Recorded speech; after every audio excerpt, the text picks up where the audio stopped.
Bonsoir, bonsoir. Bonsoir, bonsoir. Veuillez m'excuser. Nous avons eu coupé de courant.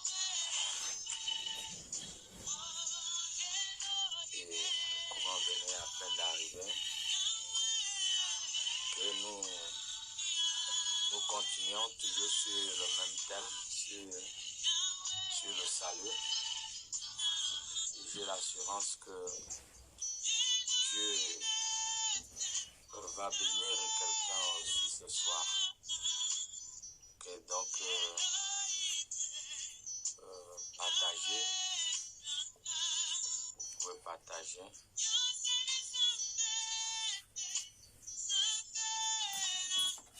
Vous pouvez partager. Vous pouvez partager.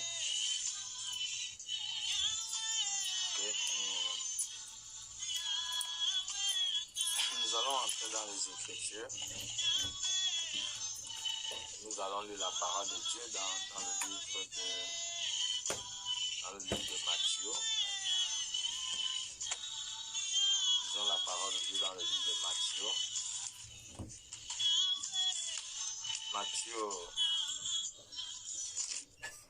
Matthieu chapitre 24.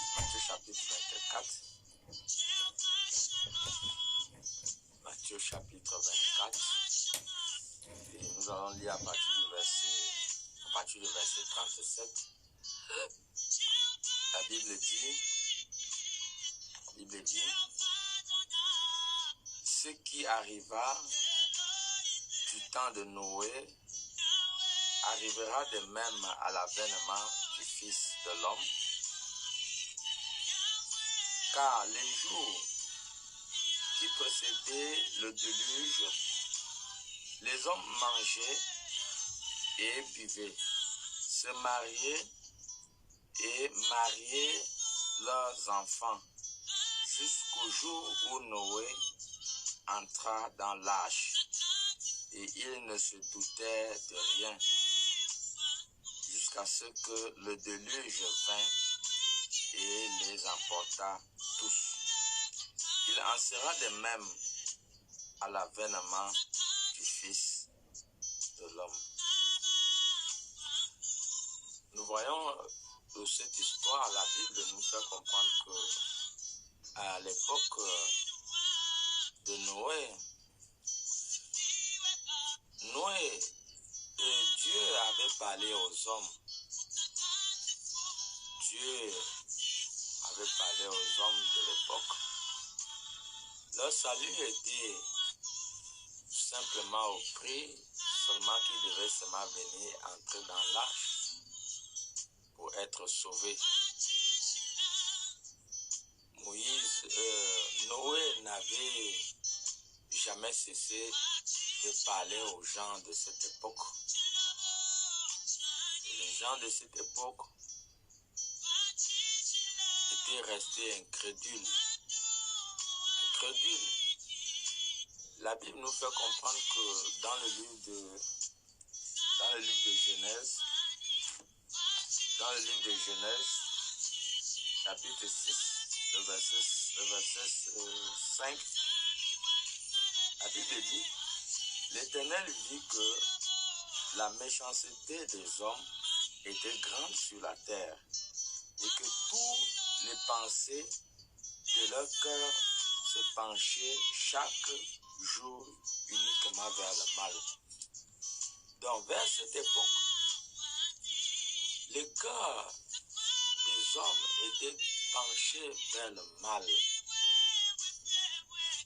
Le mal de cette époque avait dépassé le vase. Les gens ne s'occupaient pas de Dieu. Personne ne prenait pas garde de Dieu. Et tous, ils étaient tournés vers le mal. La Bible nous fait comprendre qu'à cette époque, le seul juste, c'était Noé. Et Noé lui-même n'avait jamais cessé de parler aux gens de cette époque de Dieu. Mais eux tous, ils étaient restés sourds aux avertissements de Dieu. Ils étaient restés sourds. Comment toute une planète Terre de cette époque ont tourné le dos à Dieu. Et cela a suscité la colère de Dieu. Et quand nous regardons même toujours dans le même livre de Genèse, chapitre 6 que nous avons lu, quand nous lisons le verset 3, la Bible dit que alors l'Éternel dit, mon esprit mon esprit ne restera pas à toujours dans l'homme, car l'homme n'est que chair, et ses jours seront de 120 ans. Ce que nous voyons. Donc, il est arrivé au point que Dieu avait regretté même d'avoir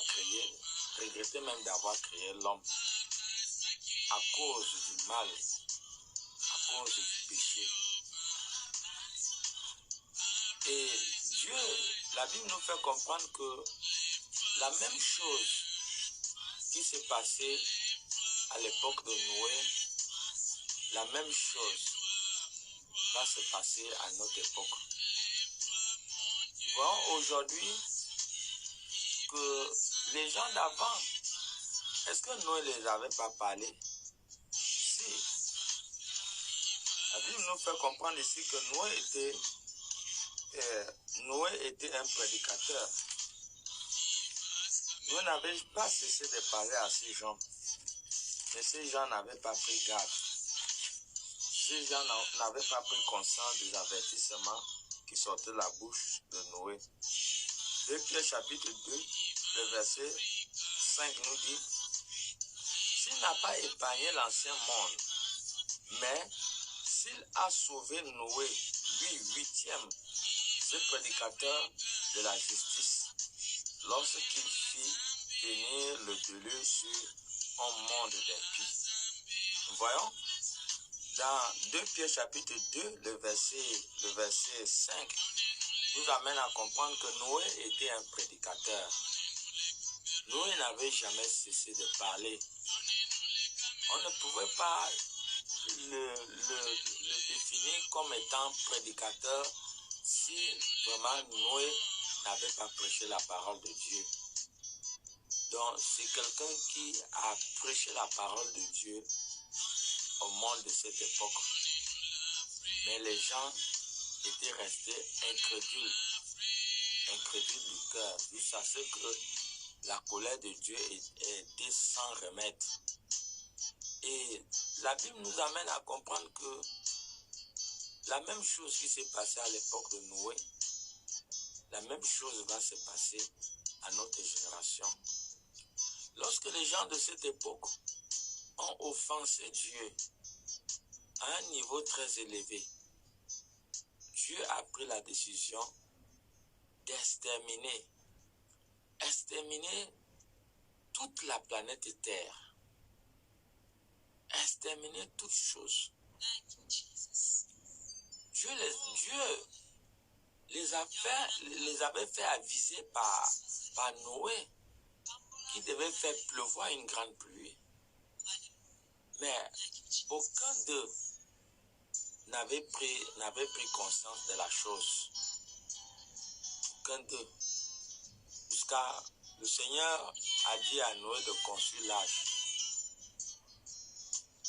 Noé a pris du temps. Il a pris du temps vraiment pour construire l'arche. L'arche pouvait finir un peu plus rapidement. Mais comme Noé était que là avec sa petite famille, je crois que la construction de l'arche a dû quand même prendre un temps à cause de ça. Est-ce que nous voyons? Nous voyons que lorsque lorsque Dieu a vu que le monde restait incrédule, Dieu a dit à Noé de pouvoir faire l'âge et de faire entrer les animaux 2 à 2 de toute espèce, vraiment dans l'arche.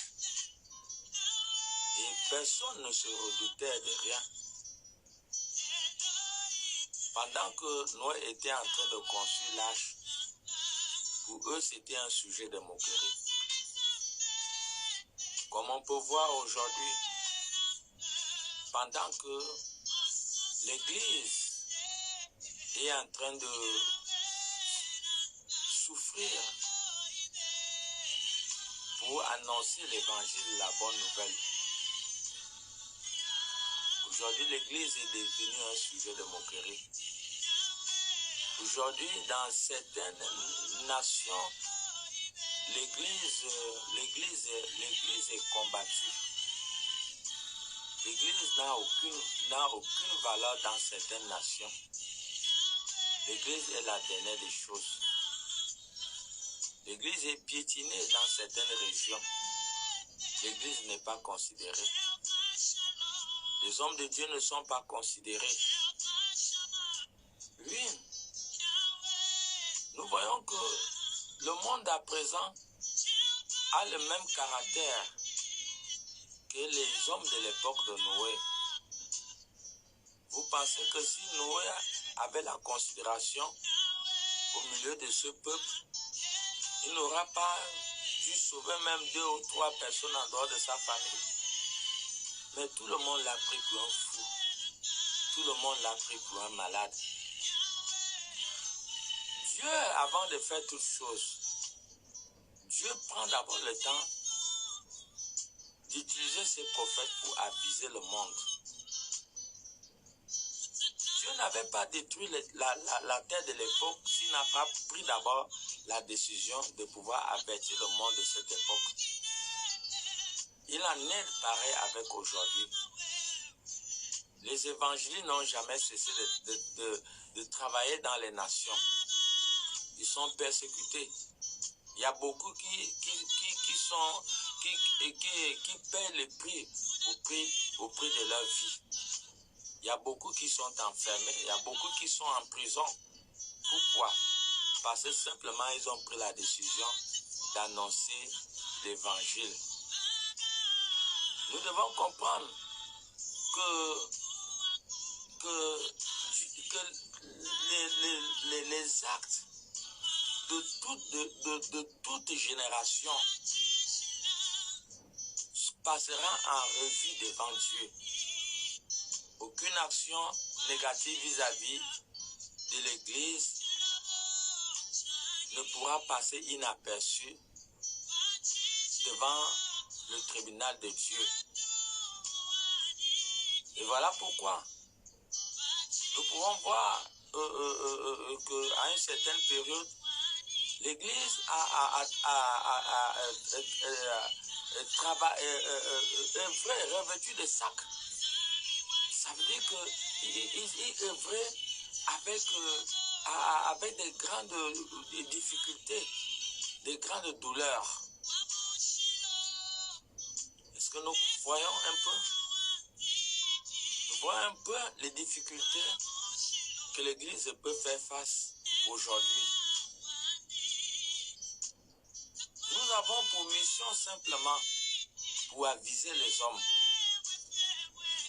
Que les hommes puissent comprendre qu'ils doivent revenir à leur Dieu. Que les hommes comprennent que Dieu va mettre fin à tout système sur la terre. Voilà le message que nous véhiculons. Parce que Jésus a dit aller et annoncer la bonne nouvelle de l'évangile. Et jusqu'à présent, l'Église n'a jamais cessé d'avertir les nations, d'avertir le monde. Parce que Jésus a dit, allez et faites de toutes les nations des disciples, en les baptisant au nom du Père, du Fils et du Saint-Esprit. Enseignez-leur ce que je vous ai recommandé. Voici, je suis avec vous tous les jours jusqu'à la fin du monde. Matthieu 28, le verset 19 à 20. Et nous n'avons jamais cessé. Tous les jours, nous veillons. Pourquoi? Parce que nous devons nous assurer que nous sommes en train d'accomplir notre tâche. Vous voyez, à cette heure, je suis là. Pourquoi?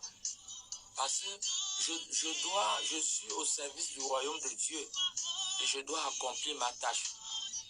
J'ai accompli la même tâche que Noé avait, la même mission que Noé avait en tant que prédicateur. Je suis prédicateur et j'ai accompli la même tâche. Ma mission est d'aviser les hommes, de comprendre que Dieu va mettre fin à toutes choses, que Jésus-Christ reviendra pour rendre à chacun selon ses œuvres, que Jésus-Christ reviendra pour pouvoir enlever son Église. Alors, le monde doit être avisé par ce message. Le monde doit comprendre que le temps est venu où chaque être humain portant souffle de vie de Dieu doit prendre conscience de Dieu en acceptant Jésus-Christ dans leur vie comme Seigneur et Sauveur personnel. Ce n'est pas la blague, ce n'est pas l'amusement. Le temps est venu où toute personne doit se repentir. Même Satan connaît l'existence de Dieu. Combien de fois un voleur, combien de fois un idolâtre, combien de fois un soulard ou un méchant pourra-t-il pas connaître l'existence de Dieu? Nous tous, nous avions cette nature hier quand nous étions dans le monde. Mais quand Jésus est venu à notre rencontre, nous avons fait un examen de conscience et nous avons compris que nous devons revenir vers notre Dieu. Acte 17, le verset 30 dit que en toute nation, Dieu ne veut pas la mort du pécheur, mais en toute nation, Dieu veut que toute personne puisse se repentir et puisse parvenir à la connaissance parfaite de la vérité. Voilà la volonté de Dieu. Voilà la volonté de Dieu. Au son de la voix du serviteur ce soir, le Seigneur est en train de parler aux nations, de parler aux tribus, de parler aux familles, de parler aux individus, à revenir vers lui. Revenez vers votre Créateur, revenez vers Dieu, abandonnez les mauvaises voies, abandonnez le chemin du mal, abandonnez le chemin du péché, pour que vous puissiez hériter le paradis. Notre but de notre voyage sur la terre est d'obtenir le paradis. Parce que Dieu va mettre fin à tout système de choses sur la terre. Ce n'est plus loin. Le nom de l'Éternel a 7 lettres. Nous sommes au 7e millénaire. Et quelque chose va se passer en ce millénaire. J'ai la forte conviction que le 7e millénaire ne passera pas sans que Jésus-Christ descende pour enlever son Église. Donc le temps n'est plus à la blague.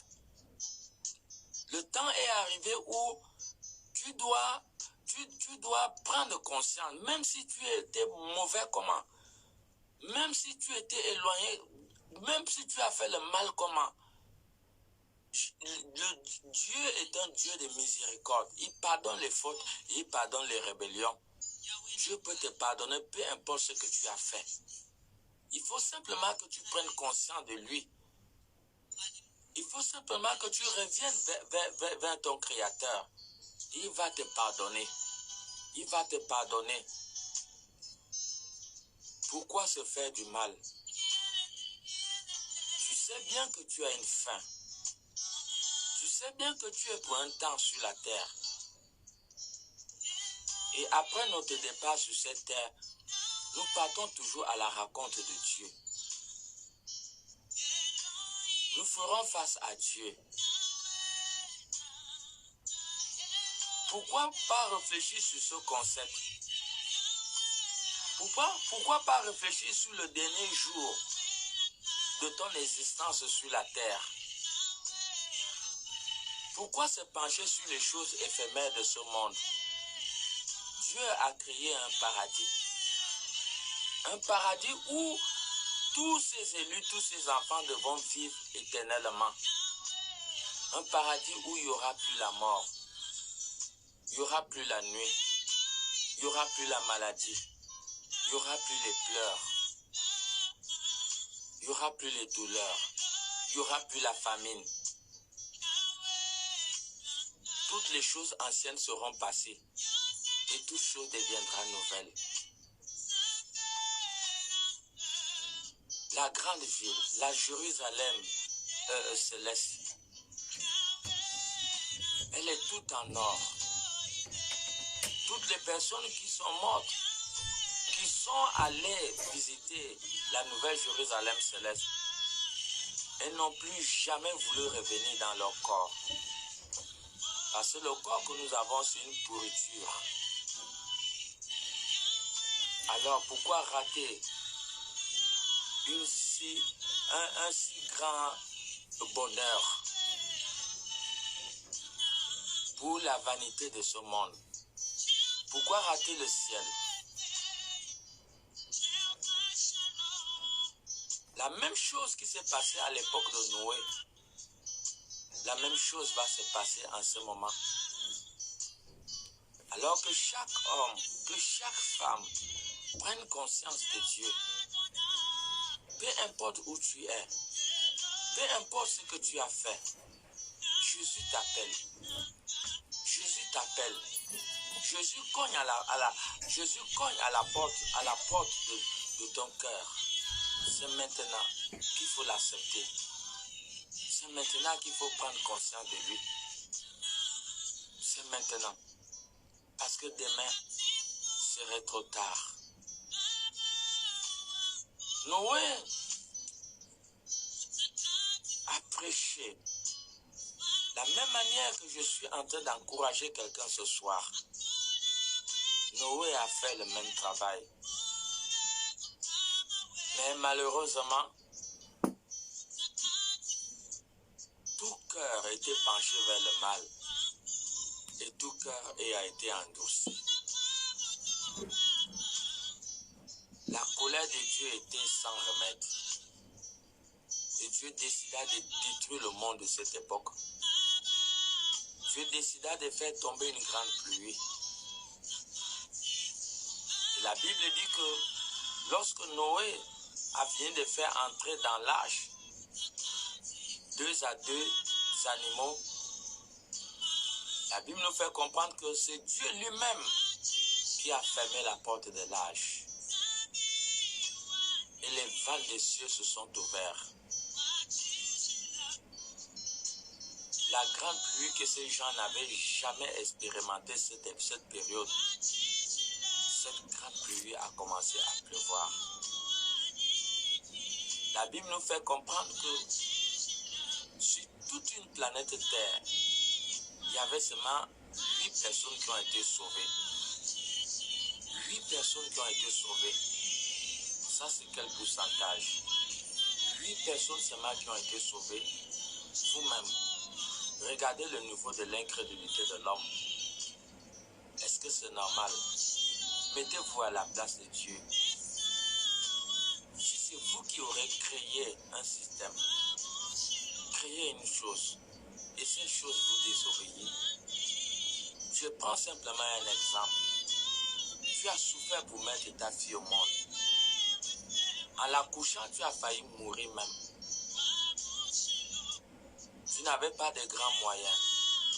Tu t'es battu pour pouvoir l'élever. Peut-être tu l'as élevé seul, sans son père. Comme certaines mamans aujourd'hui se tracassent pour aller vendre le manioc pour payer la scolarité de leurs enfants. Elles ne mangent pas à sa faim. Elles ne s'habillent pas comme il faut. Pourquoi? Parce qu'il faut scolariser la fille. La fille a grandi jusqu'à dépasser 10 ans. Aller jusqu'à 17 ans. La maman a tout fait pour pouvoir solliciter la réussite de sa fille. Mais quand la fille devient majeure, Elle prend ses clics et ses claques, ses deux pieds. Elle s'en fout de sa maman. Elle claque la porte de la maison de sa mère. Elle va vivre avec un copain ailleurs, même loin de sa mère. Loin de sa mère. Peut-être c'est l'unique fille. Elle s'en fout de sa mère. Elle fait même 1 an, elle n'appelle pas sa maman. Vous-même, mettez-vous à la place de cette femme. Est-ce que cette femme, dans son cœur, elle sera heureuse? Est-ce que cette fille peut réussir tant que la douleur est dans le cœur, la douleur est dans le cœur de sa maman? La fille ne peut pas réussir. Pourquoi? Parce que sa maman n'est pas contente d'elle. Il en est de même avec Dieu. Dieu nous a façonnés. Dans Genèse 2:7, il souffla un souffle de vie dans nos narines et nous sommes devenus des êtres vivants. Lorsque nous abandonnons Dieu, c'est le même sentiment que Dieu ressent au-dedans de son cœur. Un ressentiment amer. Et c'est ce qui ne nous permet pas de pouvoir réussir. Voilà pourquoi vous voyez que toutes les personnes qui s'éloignent de Dieu, automatiquement sont dans la malédiction. Des fois, ils sont dans la malédiction, ils ne s'en rendent pas compte que les problèmes qui les arrivent dans la vie, c'est parce qu'ils se sont éloignés de Dieu. Une telle fille ne peut pas réussir. Je prends un peu un témoignage du prophète Philippe Banda. Un jour, il y avait une fille dans son église. Et la maman avait fait tout pour scolariser la fille. Et la maman voulait que la fille continue l'école avant d'aller vivre avec un homme ou bien d'aller en mariage. La fille s'est rébellée contre sa maman. Elle est partie dans une autre ville avec son copain. Pendant, je crois, 5 ou 6 ans, ils ont tenté de faire l'enfant. Pas d'enfant. Un dimanche, le prophète Philippe Banda va prophétiser. Il va dire à la fille, lève-toi. Il dit, est-ce que tu n'as pas tu as des problèmes avec ta maman? La fille dit oui. La fille dit oui. Ma mère voulait que je termine les études. Mais je l'ai désobéi en venant vivre avec un homme. Mais j'ai constaté que depuis que je suis avec cet homme, je ne fais pas d'enfant. Il y a des situations qu'on ne peut pas prier pour vous. Il y a des situations qu'il faut retourner vers ton père, vers ta mère, pour aller se réconcilier avec lui avant qu'un problème puisse être ôté. C'est comme ça que le prophète Philippe Banda va lui dire qu'il faut partir dans la ville où se trouve ta mère. Va te mettre à genoux devant ta mère et va lui demander pardon pour que le problème puisse être décanté. Donc, lorsque vous vous éloignez de Dieu, vous êtes en train de vous détruire inconsciemment, sans pourtant vous en rendre compte. Sans pourtant vous en rendre compte. C'est véritablement dangereux. C'est dangereux vraiment de s'éloigner de Dieu. Et voilà pourquoi le Seigneur est en train de parler à quelqu'un ce soir. Nous voyons Deutéronome chapitre 27, le verset 26 dit, maudit soit l'homme qui n'accomplit point les paroles de cette loi et qui ne les met point en pratique. Et tout le peuple dira Amen. Deutéronome 27, le verset 26. Donc, vous vous attirez le malheur dans votre vie lorsque vous vous éloignez de votre Créateur. Rien ne peut marcher dans votre vie. Votre vie est exposée aux puissances des ténèbres. Vos enfants sont exposés aux puissances des ténèbres. Et vous n'avez pas le salut. Vous n'avez pas le salut avec vous. Et c'est ça le problème. Et c'est ce que nous parlons. Comment Dieu peut être content de vous lorsque vous vous éloignez de lui? Noé comment sur toute une planète Terre, il y a seulement 8 personnes qui ont été sauvées. Vous-même regardez. Regardez à quel niveau nous sommes. Regardez. Et lorsque la colère de Dieu s'est levée, ces gens, peut-être, n'avaient jamais expérimenté ce genre de pluie. La Bible dit que lorsque Noé était sur l'âge, dans l'âge, quand l'eau a commencé à remplir la terre, l'eau a soulevé l'âge. Et il a plu pendant 40 jours et 40 nuits. Le niveau de l'eau avait dépassé la plus haute montagne du monde. Tous ceux qui avaient souffle de vie, tous ceux qui avaient le souffle de vie étaient morts. À cause de quoi? À cause de leur incrédulité, à cause de leur méchanceté. Donc, la méchanceté attire toujours le déluge dans la vie des hommes. Ça attire le déluge. La méchanceté attire la colère dans une nation. Lorsqu'une nation n'est pas soumise à l'autorité de Dieu, tout de suite, la colère de Dieu s'abat dans cette nation. Nous voyons par exemple dans Proverbe 14, le verset 34, la Bible dit que la justice élève une nation, mais le péché est la honte du peuple. Donc la justice élève une nation. Quand le roi d'une nation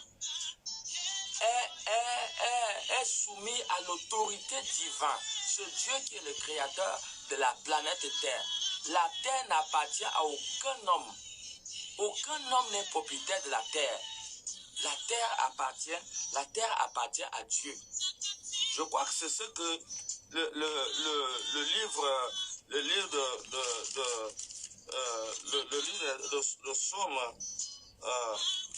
Somme, si je peux trouver le passage biblique, Somme 24, le verset 1 dit: à l'Éternel la terre et à l'Éternel la terre et ce qu'elle renferme, le monde et ceux qui l'habitent. Somme 24, le verset 1. À l'Éternel la terre et ce qu'elle renferme, le monde et ceux qui l'habitent. Donc aucun homme, aucun être humain portant souffle de vie est propriétaire de la terre. C'est Dieu qui est le propriétaire de la planète Terre. C'est Dieu qui est le propriétaire de l'homme. L'homme n'est pas propriétaire de lui-même. L'homme n'est pas propriétaire de lui-même. Nous voyons un peu ici là dans le livre de Colossiens.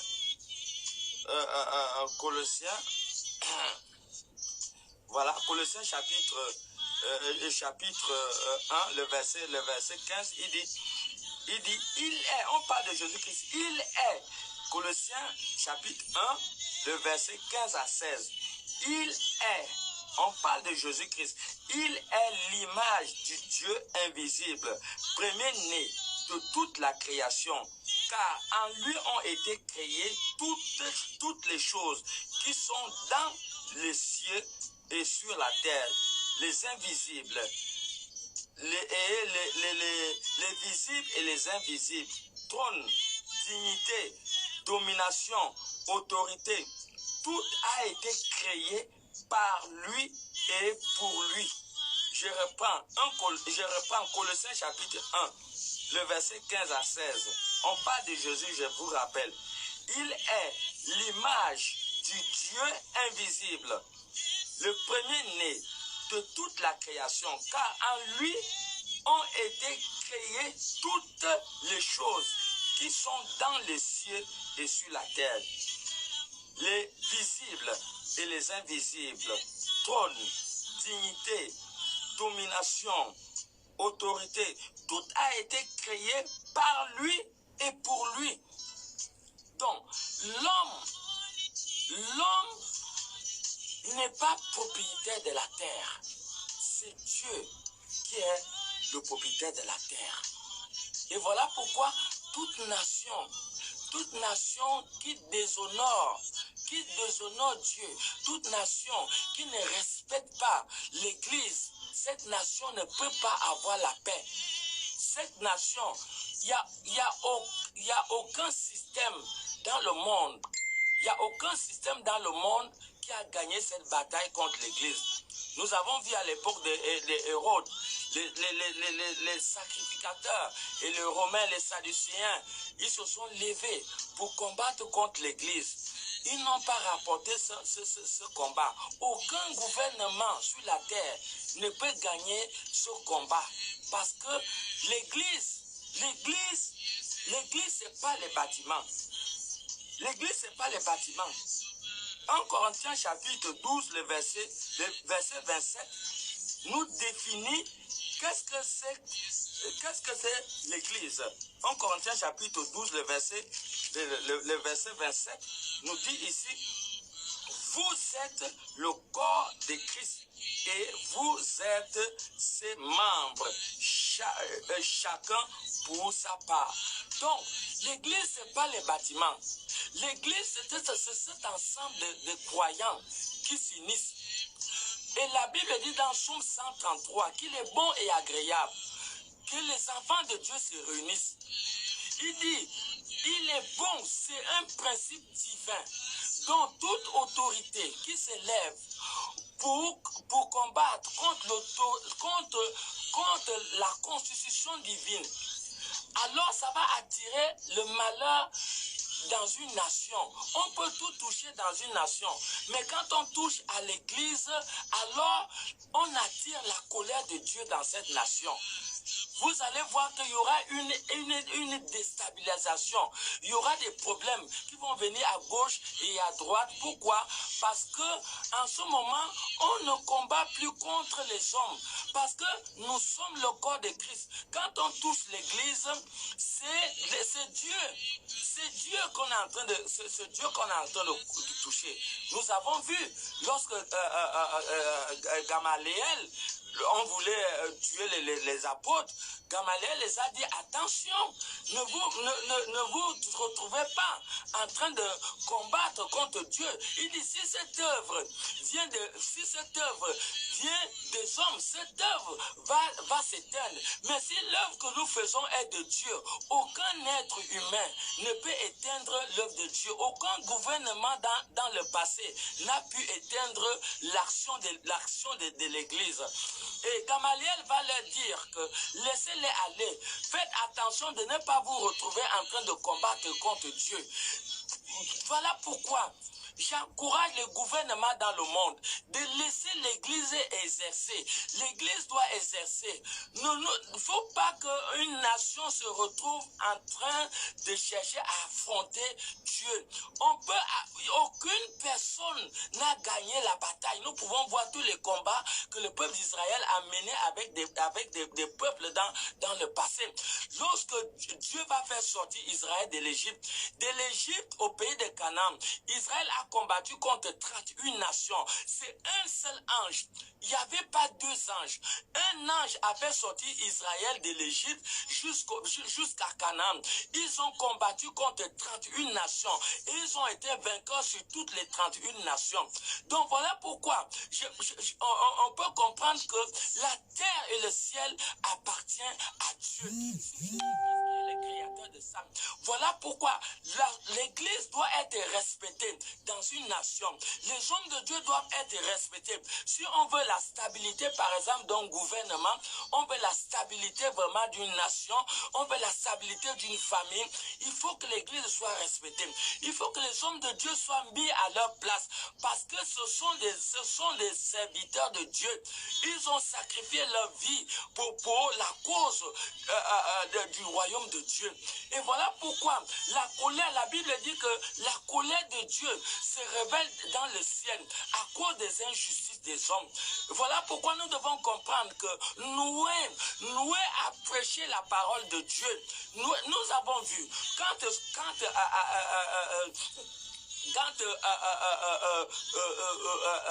l'autre, les deux anges vont entrer à Sodome et Gomorrhe. Qu'est-ce qui s'est passé à Sodome et Gomorre? la Bible nous fait comprendre que les anges, les habitants de Sodome et Gomorrhe sont venus menacer Lot. Ils sont venus menacer Lot avec sa famille. Et les anges les ont frappés d'aveuglement. Regardez, une ville comme Sodome et Gomorrhe, on a des nations aujourd'hui qui sont à la ressemblance de Sodome et Gomorrhe, qui n'ont aucun respect de l'Église, aucun respect des hommes de Dieu. Mais quand une nation le fait, une nation attire la colère de Dieu. Vous verrez qu'il y aura des choses inexplicables, il y aura des problèmes, il y aura une déstabilisation dans toute la société. Pourquoi? Parce qu'au fait, on est en train de combattre contre Dieu, on n'est plus en train de combattre contre les hommes. Et c'est ça. Mais lorsque les gens de Sodome et Gomorrhe, ils attendent et ils viennent pour dire que faites sortir les deux gens qui sont entrés dans leur maison. Est-ce qu'ils connaissaient qu'ils avaient à faire? Est-ce qu'ils savaient que ce n'étaient pas des hommes simples, c'était des anges? Alors comment ils peuvent venir s'affronter avec les anges? Les anges les ont frappés d'aveuglement à cause de la méchanceté des habitants de Sodome et Gomorrhe et à cause de ça que ces deux villes sont consumées par le feu. Et voilà pourquoi je veux encourager des nations aujourd'hui à reconnaître la souveraineté de Dieu. La souveraineté de Dieu, c'est son Église. L'Église, c'est Jésus-Christ. Jésus-Christ est venu pour prêcher l'amour. C'est l'amour qui est prêché. L'amour est prêché. Dieu a tellement aimé le monde qu'il a donné son Fils unique, afin que quiconque croit ne périsse point, mais qu'il ait la vie éternelle. On prêche l'amour, on prêche l'unité, on prêche la fidélité. Donc, ce sont ces vertus d'amour qui sont communiquées dans un seul but, pour que l'homme puisse hériter le ciel, pour que l'homme puisse hériter le paradis. C'est à cause de toutes ces choses que Dieu, à cause de la méchanceté des hommes, Genèse 6, le verset 5 nous a dit que le cœur de tout homme était penché vers le mal. Alors Dieu décide de détruire les gens de cette époque. Comment pensez-vous? Regardez le niveau d'incrédulité sur toute une planète Terre. Comment ça se passe qu'il n'y a que seulement 8 personnes qui vont être sauvées? Vous-même regardez. Et la Bible, Dieu nous dit que la même chose qui s'est passée à l'époque de Noé, ces choses vont se passer aujourd'hui. Les gens étaient dans le mariage. Ils étaient dans l'ambiance. La Bible dit qu'ils ne se doutaient de rien du tout, comme aujourd'hui. Aujourd'hui, on peut voir les gens sont dans la distraction. Malgré qu'on voit que tous les signes prophétiques, tous les signes de l'avènement de Jésus-Christ se sont accomplis. Je les ai énumérés dans la plupart de mes messages. Malgré qu'on voit cela, mais on est dans la distraction. Remarquez bien que nous sommes dans les temps. Je vais vous donner un seul signe clair et simple à comprendre. Parce que la Bible dit qu'à cette époque, pendant ces déluge, les gens étaient dans les mariages. Donc, c'est après cette époque que Dieu a déclenché la pluie. Bon, vous-même regardez aujourd'hui. Regardez, allez-y à la mairie. Vous allez voir un seul samedi, combien de mariages il y en a à un seul samedi, même avant la pandémie. Les mariages peuvent commencer dès 9h. Il y a certains mariages qui finissent même à la mairie, peut-être à 19h ou 20h. De 9h le matin jusqu'au soir. C'est une succession de mariages. Mais quand vous voyez cela, vous dites comment? Vous ne voyez pas que ce phénomène correspond avec les écritures bibliques? Les gens sont dans la distraction. Les gens ne s'occupent pas de Dieu. Les gens sont éloignés de l'église. Mais il ne faut pas que ce jour puisse nous surprendre. Parce que Dieu ne fait qu'aviser ses serviteurs jusqu'aujourd'hui. Donc, nous allons lire Genèse chapitre, Genèse chapitre 7. Nous allons voir ce qui s'est passé à l'époque de Noé. Genèse chapitre 7. Je vais lire à partir du verset 17. Genèse chapitre 7, à partir du verset 17. Regardez, la Bible nous fait comprendre ici que le déluge fut 40 jours sur la terre. Les eaux crurent et soulevèrent l'arche, et elle s'éleva au-dessus de la terre. Les eaux grossirent et s'accrurent beaucoup sur la terre, et l'arche flotta sur la surface des eaux. Les eaux grossirent de plus en plus et toutes les hautes montagnes qui sont sous le ciel entier furent couvertes. Les eaux s'élevèrent de 15 coudées au-dessus des montagnes qui furent couvertes. Tout ce qui se mouvait sur la terre périt, tant les oiseaux que les bêtes et les animaux. Tout ce qui rampait sur la terre et tous les hommes. Tout ce qui avait respiration, souffle de vie dans les narines et qui était sur la terre sèche mourut. Tous les êtres qui étaient sur la face de la terre furent exterminés, depuis l'homme jusqu'aux bêtes, aux reptiles et aux oiseaux du ciel. Ils furent exterminés de la terre. Il ne restait que Noé et ceux qui étaient avec lui dans l'arche. Les eaux furent grosses sur la terre pendant 150 jours. Est-ce que nous voyons? Tous ceux qui avaient souffle de vie étaient morts. Tout. À cause de quoi? À cause de l'incrédulité des hommes. Pourquoi se faire du mal? Et la Bible nous dit que la même chose qui s'est passée à l'époque de Noé va se passer à notre époque. Pourquoi avoir le caractère des gens de l'époque de Noé? Pourquoi avoir ce caractère? Pourquoi perdre le ciel? Pourquoi perdre le salut? Notre course est liée à la couronne que nous devons obtenir. La couronne de la course de la vie, c'est le salut. Donc si tu es à l'église et que pour toi tu poursuis seulement les bénédictions, la bénédiction c'est bon parce que nous sommes bénis. Dieu nous a bénis. Mais si tu es béni et que Dieu te perd, ça va servir Dieu à quoi? La bénédiction qu'il t'a donnée. Donc, le sous-bassement de toute bénédiction doit être posée sur le fondement qu'on appelle le salut. Si tu n'as pas le salut, tu n'es pas sauvé. Et le salut s'obtient à un prix simple. Prendre conscience de Dieu en acceptant Jésus-Christ dans ta vie comme Seigneur et Sauveur. En prenant la décision de marcher avec lui. Prenant la décision d'abandonner le mal, abandonner la fausseté, abandonner tout ce qui est mauvais. Commencer une vie nouvelle avec le Seigneur. Être attaché dans une église. Être attaché dans une église. Persévérer. Naître de nouveau. La nouvelle naissance, c'est abandonner ta mauvaise vieille vie que tu avais hier. Prends la décision de marcher dans la vérité et dans la justice. C'est ça la nouvelle naissance. Jésus l'a bien dit. Jésus l'a dit que si un homme n'est né d'eau et d'esprit, il ne peut pas voir le royaume de Dieu.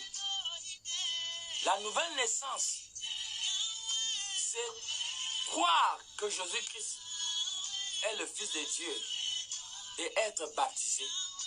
Si tu n'es pas baptisé, la seule personne qui a reçu la grâce d'aller au ciel sans passer par les eaux du baptême, c'est celui qui était à la droite à la croix de Jésus.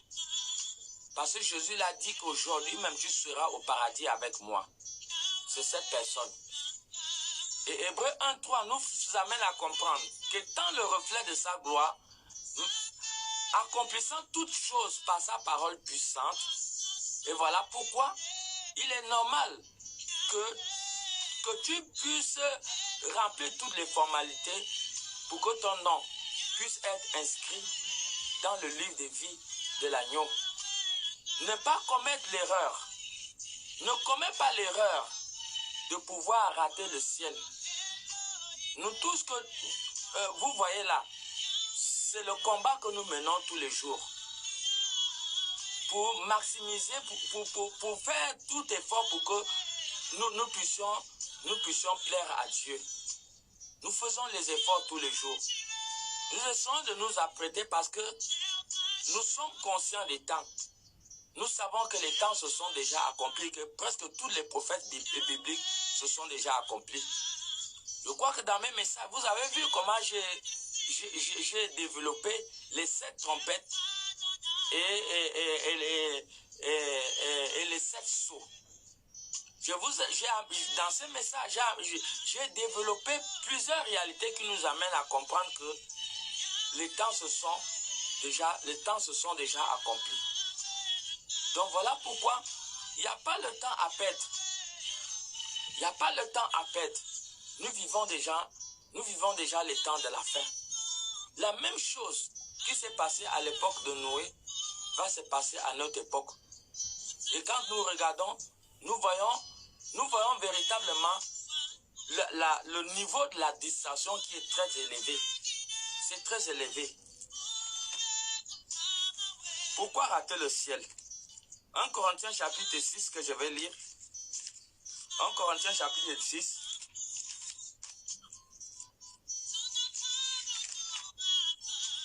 1 Corinthiens chapitre 6,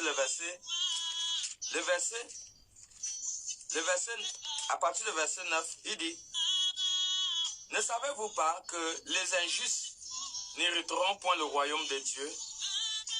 Ne vous y trompez pas, ni les impudiques, ni les idolâtres, ni les adultères, ni les inféminés, ni les infâmes, ni les voleurs, ni les cupides, ni les ivrognes, ni les outragés, ni les ravisseurs n'hériteront pas le royaume de Dieu. Donc, voici toutes ces catégories de personnes que la Bible nous amène à comprendre que ces personnes ne vont pas hériter le ciel. Donc le temps est venu. Le temps est venu de prendre conscience. Le temps est venu de revenir vers Dieu. La Bible dit: revenez à moi et moi je viendrai à vous. Revenons au Seigneur. Revenons au Seigneur.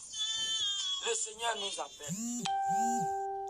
Toi qui me regardes, ma soeur, le Seigneur t'appelle. Essuie tes larmes. Oui, cela est arrivé parce que tu étais ignorante. Reviens vers ton Dieu. Reviens à Dieu. Ce que l'ennemi a détruit dans ta vie, Dieu va te le rendre. Il dit dans Joël 2, il dit, je crois, à partir du verset 20 à 20, en descendant à 25, il dit: je restaurerai les années que les sauterelles ont bouffé dans ta vie. Ce que le diable a volé dans nos vies, mon frère, ce que le diable a volé dans ta vie, reviens à Dieu. Dieu va te donner une vie. Dieu va te donner une position. Dieu va reconstruire ta vie. Dieu va refaire ta vie. Ne dis pas que c'est déjà trop tard. Avec le Seigneur, ce n'est jamais trop tard. Lorsque tu commences avec Dieu, c'est là où Dieu commence avec toi. Il n'est jamais trop tard. Abandonne ce que tu fais. Si la mort te trouve dans ce que tu fais, tu vas rater le ciel. Tu vas rater le paradis. Tu aurais couru en vain. Tu aurais fait la course en vain. Personne ne veut être accompagnateur. Tu n'es pas venu accompagner les autres. Tu n'es pas venu sur cette terre pour les choses éphémères de cette terre. On est venu pour un but. On est venu pour un objectif. Le voyage de l'homme sur la terre est pour un but. Et notre but, c'est quoi? C'est le salut. C'est le salut de ton âme. Si tu rates le salut, qu'est-ce que tu auras fait? Tu auras tout raté. Tout ce que tu auras fait serait en vain. Ça va être en vain. La meilleure vie est la vie en Christ. C'est la meilleure vie, ma soeur. Abandonne la mauvaise voie. Dieu peut te donner un travail. Dieu peut te donner une situation. Tu peux repartir à l'école. Ne t'en fais pas. Dieu peut susciter des personnes qui vont te payer l'école. Arrête ce que tu fais. Confie-toi à Dieu. Dieu est réel. Dieu est réel. Ne t'en fais pas. Dieu va restaurer ton cœur. Ne t'en fais pas. Dieu a la capacité de restaurer toutes choses. Tout ce que l'ennemi a volé. Reviens simplement vers Dieu. Dieu agira.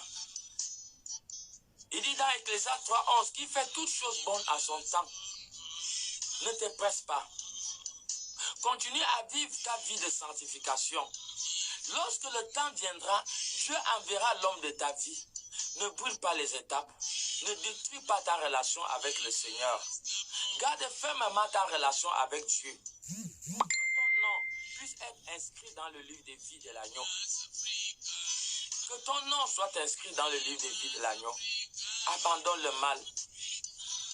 Abandonne le mal. Abandonne le péché.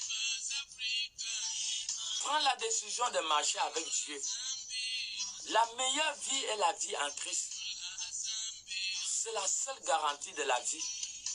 La seule garantie de l'avenir, c'est la marche avec Dieu. Ma soeur, tu ne sais pas ce qui va se passer demain dans ta vie.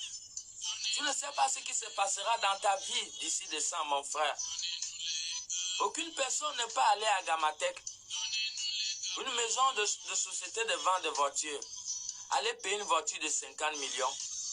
Et il va commencer à rouler cette voiture sans d'abord amener cette voiture dans la maison d'assurance. Une fois la voiture sort, une fois que quelqu'un paie la voiture, la première maison que cette personne va amener sa voiture, c'est assurer cette voiture. Mais si quelqu'un peut assurer la voiture, pourquoi on assure la voiture?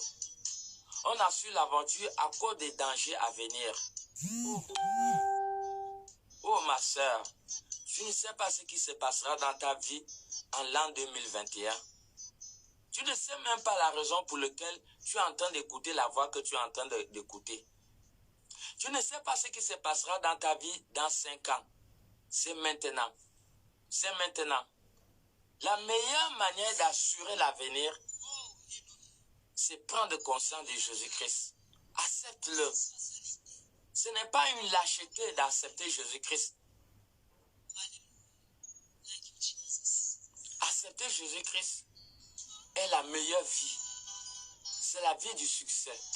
C'est la vie de la sécurité. Ta vie est sécurisée. Ton avenir est sécurisé. Tes enfants sont sécurisés. Imagine-toi combien d'enfants le diable tue. Combien d'enfants le diable tue. La fois dernière, nous avons eu un deuil. Non loin du quartier où se trouve notre deuxième église. Une famille, une petite fille à 18 ans qui dansait bien. Ce sont les témoignages du père. Le père avait mis la loi, l'enfant dansait bien. Petite fille de 3 ans. La nuit vers les 2 heures, les parents entendent un cri que l'enfant pousse. Quand ils viennent prendre l'enfant, les yeux sont en train de partir. La nuit à 2 heures. Ils soulèvent l'enfant pour pouvoir l'amener à l'hôpital. À mi-chemin, l'enfant meurt. Mais cet enfant à 18 ans n'était pas malade, il n'y avait rien. Nous vivons au milieu de la sorcellerie. Quand tu tues un moustique, tu as pitié. Mais quand le sorcier tue quelqu'un, il tue les pères de famille. Parce que le but du diable, c'est amener la famille à souffrir. Il tue les personnes qui soutiennent la famille financièrement. Ce sont les premières cibles que le diable doit massacrer. Cette fille n'était pas malade. Mais ce sont des choses qu'on ne peut même pas expliquer. Et maintenant, tu vas risquer ta vie en vivant et étant éloigné de Dieu. Mais toi aussi. Me voici. J'étais bandit hier. Mais Jésus est venu à ma rencontre. Me voici aujourd'hui qui te parle la parole de Dieu. Est-ce que ce que je dis est mauvais pour toi? Ne ça, je suis en train de te communiquer la vie. N'est-ce pas le conseil que je te donne peut ajouter une valeur dans ta vie? N'est-ce pas ce que tu reçois, c'est la vie pour t'ajouter les années de vie? Bon, si moi, je n'aurais pas pris conscience de revenir vers mon Créateur, tu ne seras pas bénéficiaire de ce conseil. Et voilà pourquoi ce soir je te parle de prendre conscience de Dieu. Nous avons fait l'ambiance, nous avons fait la vie du dehors. On a fait toutes ces faussetés, l'ambiance, les alcools, les femmes, tout ça. Mais c'est une mauvaise voie. C'est une mauvaise voie. Les gens qui empruntent ces voies ne vivent pas longtemps. Ils ne vivent pas longtemps. Pourquoi emprunter la voie que les autres ont échoué? Toi-même, essaie de réfléchir dans ta tête. Les gens ils ont échoué dans cette voie, mais c'est cette voie que tu prends. Mais tu peux profiter de ta jeunesse. Profite de ta jeunesse. Parce que demain, tu n'auras plus la force de travailler. La Bible dit que pendant que tu es jeune, c'est là où tu dois chercher à entreprendre. Mais si tu vis, parce que tu vois les autres dans l'ambiance, tu vois les autres dans le mouvement, toi aussi tu t'engages. Mais quelle sera la fin quelle sera la fin de ta vie? As-tu réfléchi? Où ira ton âme le jour que Dieu viendra t'appeler? As-tu réfléchi? Je l'ai dit dans mes brochures que l'homme riche est parti découvrir la vérité en enfer. Est-ce que c'est normal? Pendant que je suis en train de te parler, c'est maintenant que tu dois prendre conscience. Est-ce que ça a été poussé par le Saint-Esprit que les hommes ont parlé de la part de Dieu? Moi, je suis en train de te parler maintenant. Prends conscience de cela. C'est maintenant que tu dois prendre conscience de Dieu. Pourquoi découvrir la vérité dans l'enfer? La fois dernière, l'homme de Dieu, Badinga, pouvait nous donner ce témoignage à la radio. Qu'un jour, ou bien il était auprès de quelqu'un qui était en train de mourir. Et la personne disait, non, je ne veux pas aller dans le feu de l'enfer. Donc la personne mourait, mais ses yeux étaient déjà ouverts, il voyait déjà l'autre côté. Donc il disait, non, je ne veux pas aller. Oh, le feu, je ne veux pas aller. Mais il était encore vivant. Mais vous aussi, si on vient pour vous parler de ces choses, pourquoi négliger? Pourquoi aller découvrir la vérité quand c'est trop tard? L'homme riche a découvert la vérité, c'est trop tard. Ma soeur, c'est maintenant. La voie que tu empruntes n'est pas bonne. Abandonne cette voie. Si la mort te trouve là, tu vas perdre le paradis. Jésus-Christ t'aime. Il est mort à la croix pour que tu puisses avoir la vie. Et voilà pourquoi il me suscite ce soir pour pouvoir te parler. Prends conscience de Dieu. Abandonne les mauvaises voies. Cherche à te repentir. Va vers un homme de Dieu. Tu ne peux pas réussir en étant loin, en étant éloigné de ton Créateur. Le message est dit, je voudrais donner un exemple de le fils prodigue. Il avait l'argent. Il avait l'argent. Ce n'est pas le début de la vie de quelqu'un qui compte, ce n'est pas le milieu, mais c'est la fin. Quelle serait ta fin? Veux-tu terminer médiocre? Veux-tu terminer mendiant? Alors que tu avais la possibilité d'entreprendre hier, pourquoi se faire du mal? Hein? Pourquoi se faire du mal? Le ciel n'est pas ouvert tout le temps. Les opportunités, ce n'est pas tout le temps. Tu peux avoir les opportunités aujourd'hui d'avoir une entreprise, d'avoir une société. C'est maintenant ton ciel ouvert. Mais demain, ça serait trop tard. Nous avons vu le fils prodigue. Il s'est éloigné du Père. Est-ce qu'il a réussi? Quel bonheur peux-tu espérer étant éloigné de Dieu? Comment l'église peut être un sujet de moquerie? Comment peux-tu prendre ta bouche pour parler mal des pasteurs? Quand tu parles mal d'un homme de Dieu, tu attires la malédiction dans ta vie. Le dossier des hommes de Dieu est un dossier amer. Ne mettez jamais votre bouche quand il s'agit d'hommes de Dieu. Il y a hommes et hommes de Dieu. Il y a des hommes de Dieu qui sont loin. Donc faites très attention de ne pas ouvrir votre bouche pour parler à mal d'un homme de Dieu loin. Vous pouvez avoir le malheur dans votre vie sans vous en rendre compte que c'est parce qu'un jour, vous avez ouvert la bouche pour parler mal contre un homme de Dieu. On dit bien homme de Dieu. Ils se sont sacrifiés pour cette œuvre. Vous ne savez pas, si chaque homme de Dieu pouvait ouvrir sa bouche pour vous donner le défi qui a fait face à sa vie, pour répondre à l'appel de Dieu. Tout le monde qui a appelé, qui a reçu l'appel de Dieu a payé un prix amer. Ce sont des hommes qui sont passés par le feu. Donc, voilà pourquoi la Bible dit ne touchez pas à mes prophètes. Et je profite à conseiller des personnes. Ne touchez jamais à un homme de Dieu. Vous touchez un homme de Dieu, Dieu peut faire mourir toute votre famille. Pourquoi? Parce que vous avez touché un homme de Dieu. Dieu peut causer des problèmes terribles. Pourquoi? Israël était intouchable. Dans, je crois, 2 Chroniques 105, le verset 15, il dit ne touchez pas à mes prophètes. On ne touche pas à un homme de Dieu loin. Vous touchez à un homme de Dieu loin, vous avez attiré le malheur dans votre vie. Et ce malheur est un malheur générationnel. Non seulement que vous allez payer, mais vos enfants et vos petits-enfants vont payer. Pourquoi? Parce qu'un jour, vous avez eu à faire mal à un homme de Dieu. On ne joue pas avec les hommes de Dieu loin. Ils sont habités par Dieu.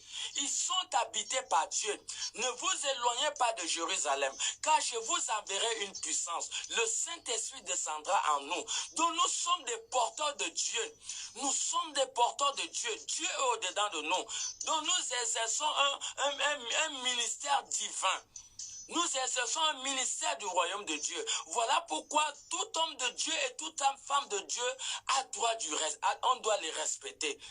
Si nous voulons le bonheur, nous voulons nous voulons la paix. Et voilà pourquoi nous devons comprendre. Pourquoi avoir des mauvaises pensées vis-à-vis des hommes de Dieu? Non. Donc, reviens à Dieu, abandonne la mauvaise voie, va vers un pasteur. Tu as la possibilité de te marier plus si tu te tranquillises. Si tu te tranquillises, Dieu peut te donner un mari. Dieu peut te donner une femme, une bonne femme, celle qui ne va pas t'abandonner, celle qui va partager les mêmes douleurs avec toi. Mais il faut que tu reviennes vers Dieu.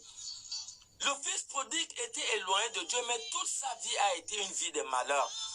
Le diable est venu dévorer tout son argent. Donc, quand vous êtes loin de Dieu, vos sacs sont percés, vos mains sont percées. Tout ce que vous entreprenez est dans zéro. Psaume 100, verset dit que si l'Éternel ne bâtit, ceux qui bâtissent en vain. Donc tu construis ta vie là, tu la construis en vain. Et toutes les personnes qui s'éloignent de Dieu, la plupart de ces personnes partent avant leur temps. Moi, je suis sur le terrain d'évangélisation. Et des fois, nous arrivons dans des lieux où il y a des arbres qui sont dans des maisons inachevées. Et des fois, le Saint-Esprit m'amène à me convaincre que le monsieur qui a construit cette maison n'est plus sûrement en vie. Vous-même regardez, vous entreprenez, vous construisez une maison, mais vous construisez une maison que vous n'allez pas habiter. Pourquoi? Parce que vous faites l'erreur. Vous mettez vos projets devant, mais vous mettez Dieu derrière. Bon, voilà ces maisons, un arbre entier au milieu d'une maison qui est déjà presque tous les chaînages. Mais un arbre pousse au milieu de la maison. Mais où est cette personne?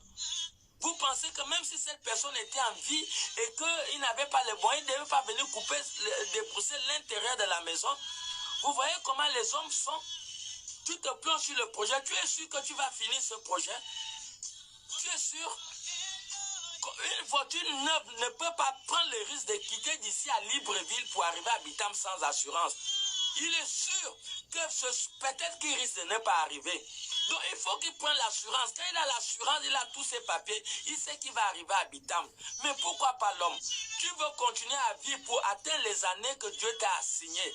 Mais mets d'abord Dieu dans ta vie. Si tu es loin de Dieu dans ta vie, mais tes enfants peuvent rester orphelins. Est-ce que tu seras content de laisser tes enfants orphelins? La manière que tu gardes tes enfants, c'est la même manière que l'oncle ou la tante va garder tes enfants. Si on reste à les maltraiter alors que tu pars, même dans le séjour de mort, est-ce que tu seras content qu'on maltraite tes enfants? Alors voilà pourquoi tu as besoin de la vie. Et la vie au prix simplement de prendre conscience de Dieu. Comment tu peux t'éloigner de Dieu? Tu as une conscience. Dieu, c'est Dieu qui est notre créateur. C'est Dieu qui nous a créés. Donc vraiment, je vais m'arrêter là. Mais je sais que le Seigneur est en train de parler à quelqu'un. Vraiment, je vous en supplie. Prenons tous conscience de Dieu. Prenons conscience de Jésus-Christ. Acceptez-le. Et soyez attachés à une église. Ne restez pas sans aller à l'église. Comme l'église est fermée au Gabon, joignez les cellules de prière. Ne restez pas hors de l'activité spirituelle, hors des activités spirituelles. Les sorciers tuent les gens. Je vous assure, nous travaillons sur le terrain d'évangélisation. Je vous assure que la sorcellerie tue plus le corona. Et je suis sûr de ce que j'ai dit. La sorcellerie tue plus que le corona. Ici à Libreville et ici au Gabon. Donc tu vas te risquer ta famille en t'enorgueillant, en restant, tu